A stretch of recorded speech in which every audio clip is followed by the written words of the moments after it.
৯০-এর দশক বাংলা সিনেমার সেই সময়টা ছিল একেবারে আলাদা। তখন মানুষ সিনেমা হলে যেত পরিবার নিয়ে, বন্ধুদের সাথে গল্প করত কোন ছবি দেখবে নিয়ে, পোস্টার দেখে সিদ্ধান্ত হতো আজকের বিকেলটা কোন হলে কাটবে। আর সেই সময় যদি একটি নাম থাকতো পোস্টারে, তাহলে হল ভর্তি দর্শক নিশ্চিত সেই নামটি ইলিয়াস কাঞ্চন। তিনি শুধু অভিনেতা ছিলেন না, তিনি ছিলেন একটি যুগের প্রতীক। তার অভিনয়ে ছিল এমন একটা জাদু যা শিক্ষিত অশিক্ষিত, ধনী গরিব, শহর গ্রাম সবখানে মানুষকে একসাথে টেনে আনত। গ্রামের মাটির সিনেমা হল থেকে শুরু করে ঢাকার বড় বড় প্রেক্ষাগৃহ, সবখানে তার ছবি চলত হাউসফুল। তাকে বলা হতো কিং, শুধু খেতাব নয়, সত্যিকারের কিং ছিলেন বাংলা সিনেমার। কিন্তু জীবন্ত সিনেমা নয়, সিনেমার নায়ক শেষ পর্যন্ত যেতে বাস্তবে সবসময় সেটা হয় না। 93 সাল, সেই বছরটা ছিল ইলিয়াস কাঞ্চনের জীবনে একটা কালো দাগ হয়ে রয়ে গেল। একটি সড়ক দুর্ঘটনায় তিনি হারালেন তার স্ত্রীকে, জীবনসঙ্গী চলে গেলেন চিরতরে। এক মুহূর্তে ভেঙে পড়ল তার পৃথিবী। পর্দায় যে মানুষটি শত্রুর সামনে অটল থাকতেন, বাস্তবে সেই মানুষটি সেদিন একেবারে ভেঙে পড়েছিলেন। কিন্তু তারপর তিনি যা করলেন সেটা তাকে শুধু অভিনেতা থেকে অনেক বড় কিছুতে পরিণত করল। নিজের ব্যক্তিগত ক্ষতকে তিনি রূপান্তরিত করলেন একটি জাতীয় আন্দোলনে। নিরাপদ সড়ক চাই, এই নামে তিনি গড়ে তুললেন একটি সংগঠন। যে সড়কে তার স্ত্রীর প্রাণ গেল, সেই সড়ককে নিরাপদ করার জন্য তিনি নেমে পড়লেন রাস্তায়। একজন সিনেমার নায়ক যখন পোস্টার আর ক্যামেরা ছেড়ে সত্যিকারের রাস্তায় দাঁড়ান সাধারণ মানুষের পাশে, তখন সেটা শুধু আন্দোলন থাকে না, সেটা হয়ে ওঠে অনুপ্রেরণা। বছরের পর বছর ধরে তিনি এই আন্দোলন চালিয়ে গেছেন, সমাবেশ করেছেন, সরকারের কাছে দাবি জানিয়েছেন, মিডিয়ায় কথা বলেছেন। একজন মানুষ তার ব্যক্তিগত শোককে কিভাবে সমষ্টির কল্যাণে কাজে লাগাতে পারেন, ইলিয়াস কাঞ্চন তার জীবন্ত উদাহরণ। আর আজ সেই মানুষটি লড়ছেন জীবনের সবচেয়ে কঠিন যুদ্ধে, ব্রেন টিউমার। এই দুটি শব্দ শুনলেই যে কারোর বুকের ভেতরটা শূন্য হয়ে যায়। মস্তিষ্কের ভেতরে বেড়ে ওঠা একটি টিউমার, যেটা ধীরে ধীরে মানুষের স্মৃতি কেড়ে নেয়, কথা বলার ক্ষমতা কেড়ে নেয়, চেনা মুখগুলোকে অচেনা করে দেয়। গত বছরের এপ্রিল মাসে চিকিৎসার জন্য লন্ডনে গিয়েছিলেন ইলিয়াস কাঞ্চন। আগস্ট মাসে সেখানে তার মস্তিষ্কে অস্ত্রোপচার হয়, কিন্তু টিউমারটা এতটাই জটিল জায়গায় ছিল যে পুরোটা বের করা সম্ভব হলো না। একটি বড় অংশ রয়ে গেল ভিতরে। এরপর শুরু হলো আরও এক অধ্যায়, কেমোথেরাপি। 7টি chemotherapy session. প্রতিটি সেশনের পর শরীর আরও দুর্বল হয়ে পড়ে। ওষুধের পার্শ্ব প্রতিক্রিয়ায় শরীরের প্রতিটি কোষ যেন যুদ্ধ করছে। একদিকে শুধু টিউমারকে আক্রমণ করছে, অন্যদিকে সেই একই ওষুধ শরীরের সুস্থ কোষগুলোকেও ক্ষতিগ্রস্ত করছে। এটাই কেমোথেরাপির নিষ্ঠুর বাস্তবতা। টিউমারকে মারতে গিয়ে শরীরকেও মূল্য দিতে হয়। দীর্ঘ 1 বছরেরও বেশি সময় ধরে এই নীরব যুদ্ধ চালিয়ে যাচ্ছেন তিনি। লন্ডনের হাসপাতালের 4 দেয়ালের মধ্যে পরিচিত মানুষদের থেকে হাজার হাজার মাইল দূরে একটা মানুষ একা লড়ছেন। কিন্তু তারপরও তিনি ফিরতে চেয়েছিলেন, হ্যাঁ, নিজের ইচ্ছায়, ডাক্তারদের সতর্ক বাণী সত্ত্বেও, শরীরের এই অবস্থা সত্ত্বেও তিনি চেয়েছিলেন একবার বাংলাদেশে আসতে, নিজের দেশের মাটিতে পা রাখতে, যে মানুষগুলোর জন্য তিনি সারা জীবন কাজ করেছেন তাদের একবার দেখতে। হয়তো মনের কোণে গোপনে একটা আশঙ্কাও ছিল এই দেখাটাই হয়তো শেষ দেখা।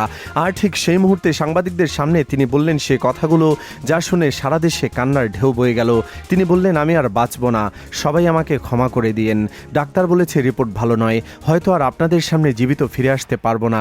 একবার ভাবুন, যে মানুষটি পর্দায় হাসতেন, পুরো হল হাসত, যার কণ্ঠে ডায়লগ বলতেন, মানুষ সেই ডায়লগ মুখস্থ করে ফেলতো, সেই মানুষটি আজ ভাঙা ভাঙা কণ্ঠে চোখের জলে ভেসে বলছেন তিনি আর বাঁচবেন না।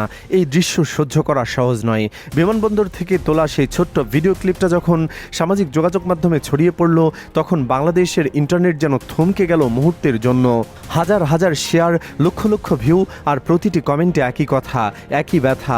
কেউ লিখেছেন, ছোটবেলায় বাবার হাত ধরে তার সিনেমা দেখতে যেতাম, আজ তাকে এভাবে দেখে চোখের পানি থামাতে পারছি না। কেউ লিখেছেন, পর্দায় তিনি কতবার যুদ্ধ করে জিতেছেন, কিন্তু জীবনের এই যুদ্ধটা যে অনেক বেশি কঠিন। আর তারপর এলো সেই মুহূর্ত যেটা পুরো ইন্ডাস্ট্রিকে আবেগের ঢেউয়ে ভাসিয়ে দিল। শাকিব খান, বাংলাদেশের চলচ্চিত্রের বর্তমান সময়ের সবচেয়ে বড় তারকা, তিনি ফেসবুকে লাইভে এলেন, আর সেই লাইভে তার কণ্ঠ কাঁপছিল, চোখে জল। তিনি কথা বলছিলেন তার প্রিয় সিনিয়র অভিনেতার কথা, যে মানুষটি তার আগে এই ইন্ডাস্ট্রি গড়ে তুলেছিলেন, যার পথ ধরে পরবর্তী প্রজন্মের অভিনেতারা এসেছেন। সেই মানুষটির জন্য তিনি দোয়া চাইছিলেন সবার কাছে। শাকিব খানের মতো একজন মানুষ যিনি সাধারণত পর্দায় শক্তিশালী চরিত্রে দেখা যায়, তিনি যখন প্রকাশ্যে কান্নায় ভেঙে পড়েন তখন বোঝা যায় ব্যাপারটা কতটা গভীর। প্রজন্মের ব্যবধান থাকতে পারে, কিন্তু শ্রদ্ধার ভালোবাসার কোনো বয়স নেই। এবার একটু থেমে ভাবি। আমরা প্রায় দেখি চলচ্চিত্র জগতের মানুষদের ঝলমলে জীবন, লাল গালিচা ক্যামেরার ফ্ল্যাশ, ভক্তদের ভিড়, পুরস্কারের মঞ্চ, কিন্তু এই ঝলমলে আলোর পেছনে যে অন্ধকার লুকিয়ে থাকে সেটা আমরা দেখি না, অথবা দেখতে চাই না। ইলিয়াস কাঞ্চনের গল্প আমাদের সামনে সে অন্ধকারটাকে টেনে এনে দাঁড় করিয়ে দিয়েছে। একজন মানুষ যিনি তার সারা জীবন দিয়ে দর্শকদের আনন্দ দিয়েছেন, সমাজের জন্য কাজ করেছেন, স্ত্রীকে হারানোর পরও ভেঙে না পড়ে আন্দোলন গড়ে তুলেছেন, আজ সেই মানুষটি নিজের ছেলে মেয়েকে চিনতে পারছেন না। জীবনের এই নির্মম পরিহাস কি কোনো সিনেমার চেয়ে কম নাটকীয়? আর এখানেই একটা বড় প্রশ্ন উঠে আসে, যেটা আমাদের সবাইকে ভাবা উচিত।